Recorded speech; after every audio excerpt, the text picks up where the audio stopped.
오늘 본문을 보면 표제를 분명하게 밝히고 있습니다. 다윗의 시 곧 성전에 올라가는 노래 이렇게 밝히죠. 그러면서 예루살렘 성내의 사람들이 어떻게 행복하다 이렇게 묘사를 하고 있습니다. 여러분, 이분들이 성전에 올라가는 목적이 무엇이겠습니까? 또 무엇이 예루살렘 안에 있는 이 사람들을 행복하게 할까요? 예배입니다. 21세기 현대시대 최고의 영성학자인 유진 피터슨 목사님께서 시편 122편이야말로 예배의 본질을 설명한 최고의 시편이다 이렇게 밝힙니다. 오늘 본문은요, 예배가 무엇인지 또 예배가 인간에게 어떠한 기능을 하는지를 잘 보여주고 있습니다. 이 말씀을 통해서 우리는 우리가 드리는 이 예배로 하나님께 영광을 돌릴 수 있게 되기를 바랍니다. 또 한 가지, 우리 인생에 하나님께서 공급하시는 하늘의 신령한 복과 또 땅의 기름진 복이 이 예배를 통해서 우리에게 흘러오기를 소원합니다. 자, 그런 차원에서 첫째로요, 예배는 기쁨이 넘치는 것입니다. 우리 1절 말씀을 힘차게 한 번 더 읽어주실래요? 시작.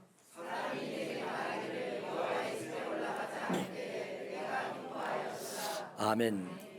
한신대 총장을 역임하셨던 김정준 목사님이요, 오늘 이 본문을 서울의 찬가라는 노래를 빗대어서 예루살렘 찬가라고 해석을 했습니다. 그 이해를 돕기 위해서 이렇게 설명을 해드릴게요. 아주 시골 외딴 섬마을 아이들이 어린이날 대통령의 초대를 받았어요. 그리고 이 애들이 이제 서울에 처음 딱 발을 디디는 순간 와 하고 탄성을 지를 겁니다. 아, 피곤해 죽겠는데 대통령이 오래가지고 내 미치겠다 이러면서 와 한 게 아니고요, 너무 놀랍고 너무 대단한 도시를 보고 너무 좋아서 와 하고 탄성을 지르는 거죠. 그런데 그 탄성을 지르는 아이들 중에는요, 유난히 며칠 전부터 밤잠을 못 자는 애들도 있을 거예요. 서울 간다, 서울 구경한다, 신난다. 그 엄마가 자야 서울 가서 안 존다 이래도 잠이 안 오는 그런 경우 우리 충분히 이해가 되잖아요. 바로 이런 감격과 기쁨과 흥분을 지금 이 본문에서 표현하고 있는 것입니다. 사람들이 내게 말할 때 우리 함께 여호와의 집에 올라가자고 하는데 그때 내가 기뻤다. 여러분, 뭐 때문에요? 목사님이 설교를 재밌게 해서 기뻤다. 성도들이 내게 축복을 많이 해줘서 기뻤다. 찬양이 엄청나게 대단해서 기뻤다. 이런 말 안 했어요. 아무런 상관이 없습니다. 예배가 말하는 기쁨은요, 그냥 딱 하나입니다. 하나님의 임재 앞에 나아가는 자가 된 나 자신이 기쁘다는 겁니다. 우리 고쳐먹어야 될 것들이 많아요. 그러니까 예배가 시작되기 전부터 이미 기쁨이 충만해 있는 겁니다. 무슨 말이냐면 예배는 먼저 내 안에서 시작된다는 겁니다. 예배는 주일 오전 10시 반, 11시에 시작되는 게 아니고요, 예배는 저 세상에 있을 때 이미 나에게 시작되는 거예요. 뭘로 시작됩니까? 기쁨으로 시작되는 거예요. 하나님 앞에 나간다. 나 같은 사람이 하나님 앞에 나갈 수 있는 허락을 받았다. 나를 하나님이 오라고 했다.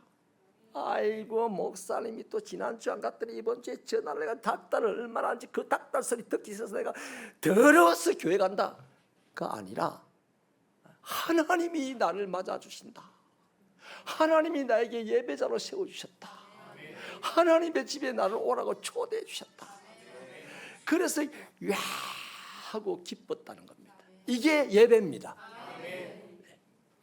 여러분, 예배는 나 밖의 환경과 조건과는 전혀 상관이 없습니다. 딱 하나입니다. 하나님 앞에 나가는 것, 그것 때문에 기쁨이 밀려오는 것이 바로 예배입니다. 2절은 더 충격적인 태도를 보여주고 있죠. 예루살렘아, 우리의 발이 내 성문 안에 섰도다. 여러분, 이 뭔 말입니까? 하나님의 임재 앞에 내가 나아가는 것이 너무 기뻤는데, 그런 소리를 들을 때 이미 내 안에서 기쁨이, 그냥 잠자고 있던 기쁨이 막 솟아났는데, 그들과 함께 달려가서 예루살렘 성문 안에 딱 들어섰다, 이렇게 표현하는 거예요. 그러니까 내가 예배에 참석했다는 이유 하나만으로 기쁨이 충만해지고 가슴이 떨려오는 것이 바로 하나님이 받으시는 예배입니다. 하나님은 예배를 받으시고 그에게 축복합니다. 하나님이 그를 축복하시고 예배를 받으시는 분이 아니에요. 하나님은 예배를 받으시고 그 받은 예배 위에 하나님은 축복을 하시는 거예요. 그래서 저와 여러분에게 이런 예배자의 마음이 회복되는 2024년 새로운 우리가 되기를 축원합니다. 두 번째요, 예배는 하나님의 백성들에게 제공된 올바른 삶의 틀, 내 삶의 프레임을 짜주는 것이 예배입니다. 우리 3절 말씀을 힘차게 읽어주실래요? 시작.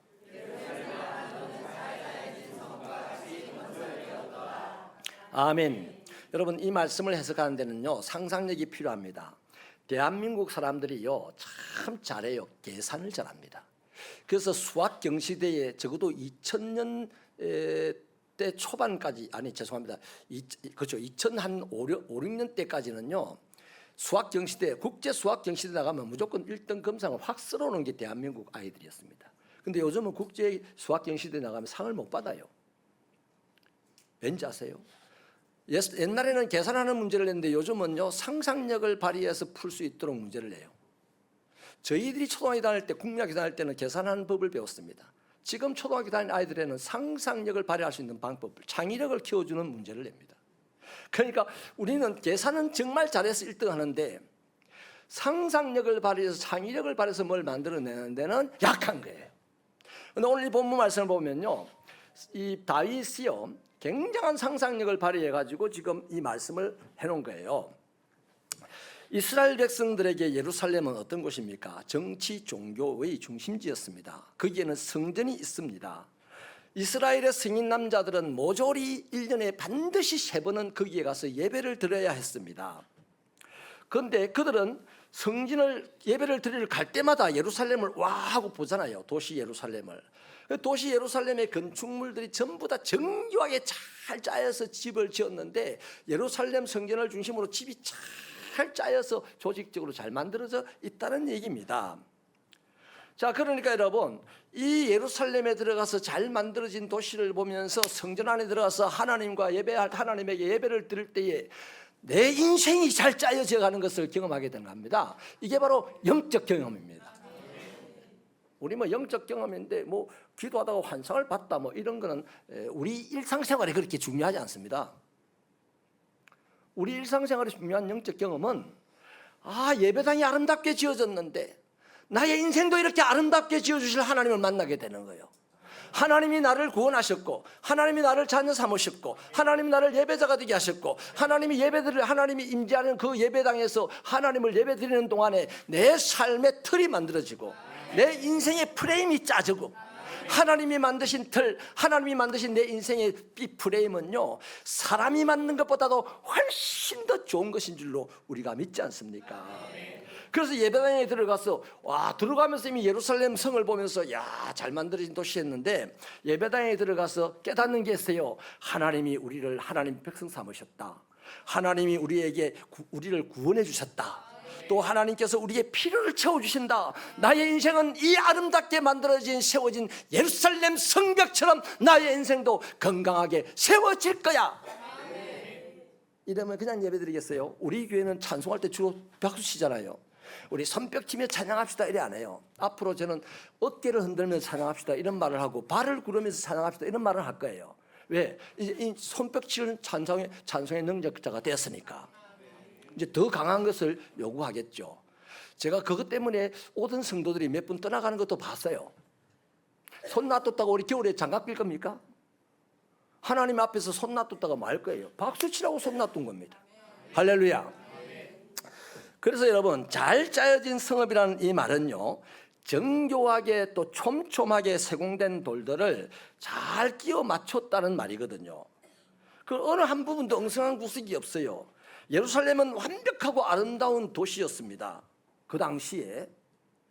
자, 그걸 다윗은요, 건축학적인 개념과 용어들을 사용해서 예배가 우리의 인생을 이처럼 아름답게 조직하고 우리 인생을 이처럼 아름답게 세워나갈 것을 지금 설명하고 있는 거예요. 상상력을 동원해야 이해가 되는 겁니다. 여러분, 가끔은 우리가요, 머리가 복잡하고 혼란할 때가 있죠. 하는 일들이 잘 안 되고 뒤죽박죽이 되었을 때 주로 우리는 마음이 어지러워서 이런 표현을 합니다. 어디 한적한 데 가서 좀 쉬어야 되겠다. 쉬었으면 좋겠다. 그래서 어떤 분들은 등산을 하기도 하고 어떤 분들은 섬마을에 가서 쉬었다 오기도 하고 어떤 분들은 백사장에서 산책을 하기도 하고 뭐 하다 안 되면 어떤 분들은 독서를 하기도 하고 또 영화 감상을 하기도 합니다. 제법 효과가 있어요. 복잡한 내 머리를 좀 편안하게 하는 데는 효과가 있습니다. 그런데요, 이런 문제, 이런 복잡하고 풀리지 않는 답답한 문제들에 대해서 성경은 어떻게 말하고 있습니까? 이런 문제를 안고 있는 사람에게. 마태복음 11장 28절에서는요, 예수님이 이렇게 말씀합니다. 수고하고 무거운 짐을 진 자들아 다 내게로 오라. 내가 너희를 쉬게 하겠다. 그러죠. 그런데 오늘 예수님은요, 피곤하고 무거운 짐을 진 사람들을 자기에게 오라고 초대를 했는데 오늘 본문 우리 시편 120편에서 다윗은 뭐라고 말합니까? 하나님을 예배하는 자리로 오라고 초대합니다. 다윗이 어떤 사람이에요? 나중에 이렇게 고백을 하잖아요. 아버지 하나님, 내 잔이 넘치나이다. 이런 엄청난 축복을 받은 사람 다윗이요, 예배를 완벽하고 통일성 있게 그리고 아름답게 조화된 건축물처럼 표현했습니다. 건물 잘 짓는 게 아니고 내 인생을 돌아보니 이렇게 예배를 드리니 하나님이 내 인생을 이렇게 완벽하게 만드시더라. 솔직히 우리 왜 공부합니까? 우리 왜 직장 다니고 왜 돈 법니까? 내 인생을 완벽하게 만들고자 하는 거룩한 욕심이 있어서 아니에요? 근데 그것을 완벽하게 하시는 분이 하나님이시다. 그래서 하나님에게 예배를 드리러 가는 것이 그렇게 중요하다 다윗은 말하는 겁니다. 이렇던 여러분, 예배에 참석하는 사람들은 건축물 안에 들어가면서 그 안에서 예배를 드리는 동안에 어떻게 됩니까? 나를 발견하기 시작합니다. 나는 누구인가? 또 하나님은 나를 어떻게 창조하셨는가? 나를 언제 어디로 어떻게 인도하시는가? 지금 나는 어디에 있는가? 나는 무엇을 하는가? 내 삶에 혹시 잘못된 것은 무엇인가? 이런 것들을 예배를 통해서 발견하게 되는 거죠. 이렇듯 다윗은 이 예배를 하나님께서 우리에게 만들어주신 삶의 틀로 이해를 하고 있습니다. 하나님을 예배한 사람들이 이 하나님이 만드신 틀 속에 맞추어질 때 우리는 왁구가 짜여지고 인생이 보란듯이 되고 처음 시작에는요, 좌충우돌 마치 천지를 짓기 전 상태처럼 혼돈이 가득한 것 같은 내 인생이었지만은 하나님께 예배를 드리면서 점점 내 인생이 규모가 갖추어지고 그래서 시작은 미약하였으나 나중은 심히 창대한 인생이 되어서 온 세상을 품고 살아도 살만한 능력 있는 사람이 되는 거예요. 할렐루야. 예배가 좋아요, 싫어요?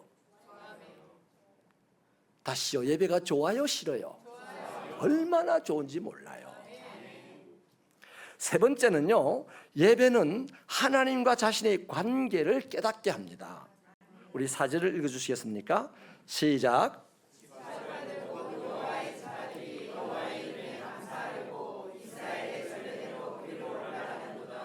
아멘. 한 번 더 읽으세요. 똑같이 다 읽겠습니다. 시작. 여호와의 이름에 감사하려고 이스라엘의 전례대로 그리로 올라가는도다. 아멘. 그곳은 어디입니까? 성전입니다. 그러니까 이스라엘의 각 지파들이 하나님의 명령을 따라서 성전으로 올라간다는 말이죠. 여러분, 하나님과 하나님 백성들과의 관계를 설정하는 것이 뭡니까? 돈입니까?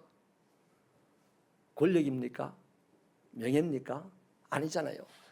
네가 내 백성이 되고 내가 네 하나님이 되리라 그 관계 설정을 하는 데는 반드시 네가 내 말을 듣고 지키면 하나님의 말씀입니다.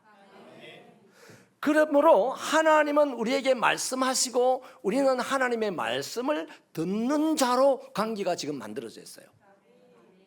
자, 그렇다면 우리가 드리는 예배가 기쁨이 되고 예배를 통하여 내 인생이 아름답고 훌륭하게 만들어지고 할 때 꼭 필요한 것이 무엇입니까? 말씀이죠. 그래서 예배자는 말씀을 잘 들어야 되고 또 모든 하나님의 백성들은 말씀으로 살아야 된다는 것이죠.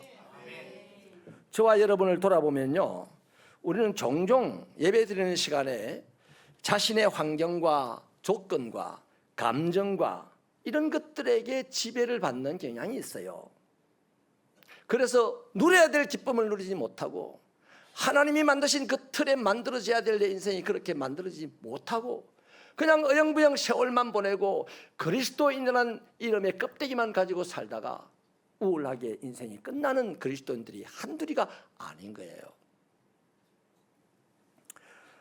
자, 내 자신의 모습을, 내 환경을, 내 상태를, 내 감정을 그런 데에 관심을 많이 갖고 예배를 드리게 되면요, 이분은 꼭 이런 질문을 하게 됩니다.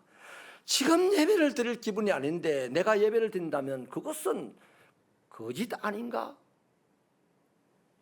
자신에게 솔직해져야 되는 거 아닌가? 오늘 내가 기분이 좀 나쁘니까 오늘은 예배를 안 드리고, 기분이 좋으면 예배를 드리고, 오늘 내가 환경이 좀 안 좋으니까 예배를 못 드리고, 환경이 좋아지면 예배를 드리고, 요렇게 들쭉날쭉 하다가 심해지면 이게 미친 사람이 널뛰듯이 하는 신앙생활이 되는 거죠. 여러분, 참 합리적으로 들립니다. 그럴듯하게 들립니다. 그러나 그것은 지독한 거짓말입니다. 지독한 자기 합리화입니다. 예배는요, 내가 선택한 게 아니에요. 예배는 하나님의 명령입니다. 하나님의 명령을 내 기분 따라 따라가서 되겠어요? 하나님의 명령을 내 감정대로, 내 삶의 양식대로 따라가서 되겠습니까? 아니요. 예배는 무조건 하나님 명령이기 때문에 내가 기분이 나빠도 드려야 되는 거예요. 막 우락우락 기분 나빠가지고 오더라도 예배는 기쁨이라는 소리에 기뻐지게 되고, 우리는요, 여러 가지 예배를 드리지 못하게 하는 환경과 사탄의 작업들이 수없이 많은데도 오늘 특별히 명절날 같은 때는 더더욱 그렇습니다. 그럼에도 여러분들은 하나님을 예배하는 공동체의 자리에 참여했다는 것은 박수를 치고 제가 고맙다고 인사를 해야 됩니다. 감사해요. 우리 옆 사람에게 인사합시다. 옆자리에 예배자로 앉아주셔서 감사합니다. 아멘. 하나님은 우리의 기분을 묻지 않습니다. 하나님은 우리의 환경을 묻지 않습니다. 하나님은 그냥 예배를 드리라 그럽니다. 네가 기분이 이렇든 저렇든 예배를 드리면 하나님의 놀라운 축복이 많은 것이고, 네가 환경이 이렇든 저렇든 예배를 드리면 그 환경이 네가 좋아하는 것 이상으로 더 좋아하도록 하나님이 역사하신다는 거예요. 그래서 예배 시간에 주시는 말씀을 잘 듣고 그 말씀이 이루어지도록 나를 드릴 때에 우리는 하나님과의 올바른 관계가 만들어지고 유지가 되는 겁니다. 그래서 그런 상황에서 우리의 헌신을 통하여 말씀이 모양으로 이루어질 때에 하나님이 기쁘게 영광을 받으시고 나는 보람을 누리게 되고 세상은 기적이라는 말을 하게 되고 우리 앞에 머리를 숙이면서 내 이 머리통 위에 있는 숯불을 내려달라고 부탁도 하게 된다 이 말이에요. 여러분, 이렇게 예배를 통해서 세상을 다스리는 인물로까지 크는 잘하는 저와 여러분 되기를 축원합니다. 예배는 말씀으로 하나님과 나의 관계를 재정립할 수가 있습니다. 네 번째는요, 예배는 우리의 모든 관심을 하나님께 집중하는 것입니다. 우리 5절을 같이 읽겠습니다. 시작. 아멘. 여기 심판이라는 단어를 개역 성경에서는 판단이라고 번역을 하고 있습니다. 심판이나 판단이나 그 원어의 뜻, 히브리의 뜻은 사태를 바로잡고 문제를 해결하기 위한 결정적인 말씀이래요. 그러니까 그 말씀에 관심을 집중한다. 누구의 말씀에? 하나님의 말씀에 관심을 집중한다. 그러니까 하나님의 생각에 집중을 하고 하나님의 눈빛에 집중을 하고 하나님의 행동에 집중을 하는 것이 뭐다? 예배다 이거예요. 여러분, 재판정에서요, 검사도 말을 합니다. 변호사도 말을 하고 피고인도 말을 하고 또 고소인도 말을 해요. 그런데 그 말들은 중요한 것이 아닙니다. 가장 그 재판정에서 중요한 말은 뭡니까? 판사의 판결입니다. 그래서 모든 사람들은 이런저런 말을 많이 해도 가장 신경을 써서 듣는 소리가 뭡니까? 온통 신경을 쓰는 것은 재판장의 얼굴을 보고 재판장의 말을 듣는 데에 신경을 쓰잖아요. 똑같습니다. 하나님이 우리의 재판장입니다. 목사가 이런 말하고 장로님이 저런 말하고 권사님이 저런 말하고 또 집사님이 그런 말을 하고 오만 가지 말은 교회 안에 있어요. 그런데 그런 말들을 결정하는 것, 사태를 해결하고 문제를 풀기 위한 마지막 결정적인 말씀이 누구에게 있다? 하나님에게 있다 이 말이에요. 그래서 우리는 하나님에게 관심을 집중하는 것을 예배로 삼아야 된다는 겁니다. 여러분, 그렇게 성경 말씀을 읽는 시간에요, 이 성경을 읽을 때는 하나님께서 우리 신앙의 선조들에게 하신 말씀입니다. 그런데 지금 설교는 그 말씀을 다시 우리의 시대에 맞게끔 풀어주고 해석을 해주는 겁니다. 또 찬송을 부르고 찬양을 들을 때는요, 우리의 마음에 하나님께서 무슨 말씀을 하시는지를 또 들을 수 있는 기회입니다.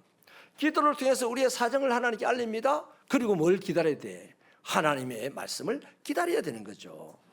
예배를 드리면서 우리는 하나님이 뭘 기뻐하시는지, 하나님께서 원하시는 것이 뭔지, 하나님은 왼쪽을 바라보는데 나는 오른쪽을 사방팔방 다 하나님이 계신다고 오른쪽을 바라보는 이런 엉뚱한 사람들도 많이 있는데, 오직 예배는 하나님에게만 자기 관심을 집중하는 거예요. 안타깝게도요, 우리의 눈과 귀와 마음을 흐려지게 하는 경우가 많이 있습니다. 집에 두고 온, 예배 시간에 집에 두고 온 물건 생각하느라고 설교가 안 들릴 때도 있고, 옆 사람이 나를 옆으로 비춰보니까 비키라고 힙으로 쾅 한번 밀은 것 때문에 기분이 나빠가지고 그 이후로 하나님의 말씀이 잘 안 들리는 때도 있고, 뭐 이렇게 하나님에게 관심을 집중하지 못하게 하는 온갖 이유들이 우리 주변에 많습니다. 그러나 내 감정이나 내 형편이나 내 주변 사람들 때문에 하나님에게 관심을 집중해야 되는 이것이 흐려지지 않는 신령한 여러분 되시기를 축원합니다.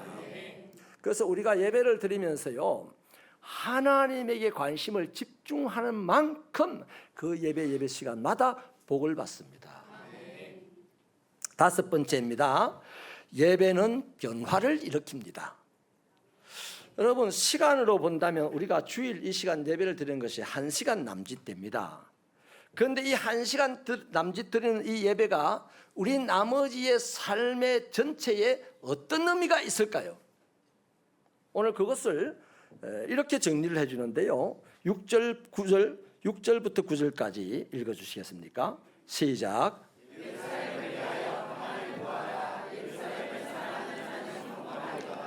내 성 안에는 평안이 있고 내 궁중에는 형통함이 있을지어다. 내가 내 형제와 친구를 위하여 이제 말하리니 내 가운데에 평안이 있을지어다. 여호와 우리 하나님의 집을 위하여 내가 너를 위하여 복을 구하리로다. 아멘. 여러분, 예배를 드리면 예배 드리는 사람의 생각이 바뀌고 예배 드리는 사람의 마음이 변합니다. 자기 생각만 하던 사람이 예수 생각하는 사람이 되고, 자기 마음을 주장하던 사람이 교회의 마음, 하나님의 마음을 주장하는 사람으로 변하기 시작합니다. 그래서 한 번 드리고 두 번 드리는 것 갖고 안 되고요, 계속해서 예배를 드리게 되고 사모하게 되는 거죠. 변하는 것이 너무 좋은 거예요. 한번 말씀을 드렸죠. 제가 일본에서 선교사님 말씀하신, 우리 그 일본 선교사님 보고서에서도 있어요. 한 청년이 어린 시절에 중학교 다니면서 이미 태학을 먹고 불우한 가정에서 자라서 온 동네에 그냥 망나니가 되어 있어요. 동네 사람들이 제발 없었으면 좋겠다 하는 그런 아이였는데, 이 아이가 어느 날 이 교회를 찾아온 거예요. 그리고 목사님이 반가워가지고 이렇게 이 아이를 이렇게 이제 케어를 하는데 같이 밥도 먹고 뭐 이렇게 지나서 해가 지면 자기 집에 가고 이렇게 하는데, 이 아이가 쭉 보면서 목사님을 본 거잖아요. 그 목사님을 보니까 아이들이 넷인데 너무너무 행복하게 지내는 거예요. 그래서 어느 날 목사님, 저도 교회에 출석해도 됩니까? 그 일본 교회는 등록을 해야만 되는가 봐요. 그래서 출석해도 됩니까? 목사님이 오면 좋지 했는데, 그렇게 출석하고 한 해 뒤에 예배를 드려가는 가운데 어느 날 자기 애인을 데리고 온 거예요. 그래서 이제 애인하고 같이 교회를 다니는데 애인은 이제 별로 잘 다니는 아이는 아니고 이제 이 아이 남자 아이는 열심히 이제 다니는 거죠. 그런데 이 아이가 어느 날 아기를 가진 거예요. 그때 이제 고민을 털는 겁니다. 제가 불우하게 자라면서 맨날 엄마 아빠한테 얻어맞는 것만 보고 자랐는데 내가 어떻게 이 아기를 내가 자라듯이 내가 다룰까 봐서 무섭습니다. 그래. 그래서 이 목사님이 걱정하지 마라, 하나님이 주신 축복이다. 앞으로 잘 기를 거다 이렇게 축복을 해줬대요. 근데 아기가 자랐는데 아기를 안고 예배당에 오고 막 그러면서 이렇게 말하는 거예요. 목사님 신기해요. 뭐가? 내가 바뀌었어요. 보통 남들이 저 집 바뀌었다 이러는데 얘는 자기 입으로 내가 달라졌어요. 뭐가 달라졌는데 내가 이 아이를 얼마나 잘 보는지 내가 신기해요. 그래서 자기 애인이 또 그걸 보고 너무 좋아한다는 거예요. 그 얘기를 듣는 결론이 그겁니다. 이 망나니 아이가 하나님의 자녀로 잘 살아가는 한 목사님의 가정을 보면서 벌써 체득을 하고 있는 거예요. 그래서 거꾸로 아기를 낳는데도 애를 바로 키우는 거예요. 그래서 너무 행복해가지고 또 아기를 가졌대. 곧 낳는데요. 그런데 더 행복해하는 거예요. 그래서 목사님 걱정이 이 돈도 별로 없는 아이가 애를 너무 많이 낳아가 봐가지고 걱정이다. 이 말씀을 제가 들었습니다. 난 그 선교사님이 정말 훌륭하게 하나님의 일을 하는 것 같아요. 보통 목사님들은 자기 교회에 성도들이 많이 모이게 하려고 온갖 방법으로 애를 쓰는데 이 선교사님은 자기 삶을 아름답게 하나님이 원하시는 방법으로 살아가는 모습을 누군가 하나 보아주는 그것 때문에 오늘날도 의미를 갖고 산다는 거예요. 그래서 그 아이 하나가 한 가정을 이루고 아기를 둘이나 갖게 되고 자기가 신기하다고 말할 정도 됐으니 이 선교사님이 얼마나 담대하고 얼마나 의롭게 저에게 자랑을 하는지 몰라요. 사랑하는 여러분, 예배를 자꾸만 들여다보면 하나님이 변하는 게 아니요, 하나님이 우리를 변화시킵니다. 못난 이를 예쁜 이로 만들어주시고 얼간 이를 지혜자로 만들어주시고 속이 요만한 사람을 속이 하늘만큼 크게 만들어주시고 얼마나 좋습니까? 예배가. 그래서 이렇게 볼 때요, 제가 해석한 예배는 이렇습니다. 예배를 드리고 세상의 갈증을 다 해소하고 오로지 예배에 대한 갈증만이 남는다. 처음에 예배 올 때는 끌려오는 것 같고 힘든 것 같아도요, 이렇게 올바른 예배를 드리게 되면 세상의 갈증들은 다 해소가 됩니다. 가난해도 가난이 부끄럽지 않고 병들어도 질병이 두렵지 않는 이런 해소된 자유인이 되는 거예요. 그리고는 오직 하나 갈증이 나는 것은 예수님 만나고 싶어요. 천국 가고 싶어요. 하나님의 의의 나라에 들어가고 싶어요. 이 갈증만 생기는 사람이 되는 거예요. 이 사람이 있으면 그 세상은 삽니다. 이런 축복을 이루는 우리 새벽교회 성도들 되시기를 축원합니다. 그래서 이 사람이 오늘 본문에 보니까 예루살렘을 평화를 위해서 기도하는 사람이 돼요. 옛날에는 자기만을 위해서 기도했는데 이제 예루살렘을 위해서 기도합니다. 예배를 드리고 났더니 바라고 구하는 바가 달라집니다. 친척과 이웃과 친구들을 위해서 기도합니다. 그들의 평안을 빌어줍니다. 여러분, 교회가 하나님의 축복이 넘치게 되기를 기도합니다. 우리 119 세일의 기도 얼마나 아름답게 잘 마쳤습니까? 온 세상에 하나님의 평화가 넘치기를 기도합니다. 그래서 선교의 지경이 넓어지게 되는 겁니다. 여러분, 이것이 하나님이 기뻐하시는 예배입니다. 말씀을 마칠게요. 요한삼서 1장 2절은 사랑하는 자여 범사에 네가 잘되고 강건하기를 내가 간구한다 그랬습니다. 내 영혼이 잘되는 것 같이 네가 범사에 잘되기를 내가 구한다 이러는데요. 여러분, 예배는 영혼이 잘 되는 겁니다. 영혼이 잘 되면 범사가 잘 되는 것은 지극히 당연한 겁니다. 어릴 때 자라면서 계속 악하게 자라는 사람이 가는 곳은 교도소입니다.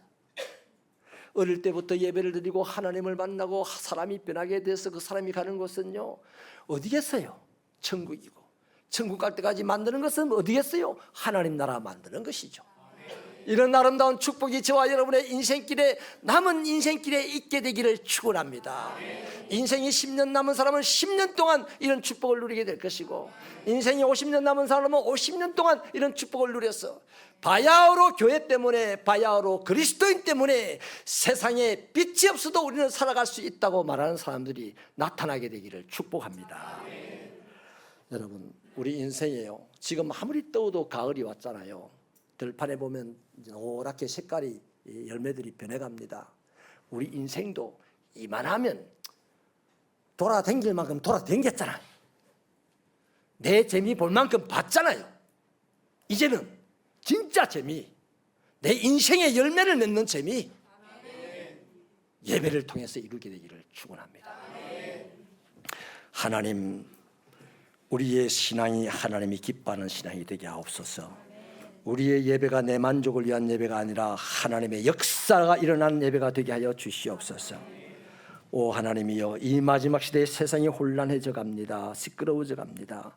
이 세상을 잠잠케 하고 평화롭게 알 수 있는 것은 여호와의 지식이 충만할 때 가능하다 했사오니 그 가능성은 오직 교회 안에만 있는 줄 믿습니다.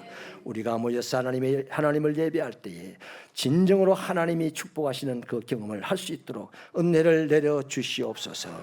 예수님 이름으로 기도하옵나이다. 아멘.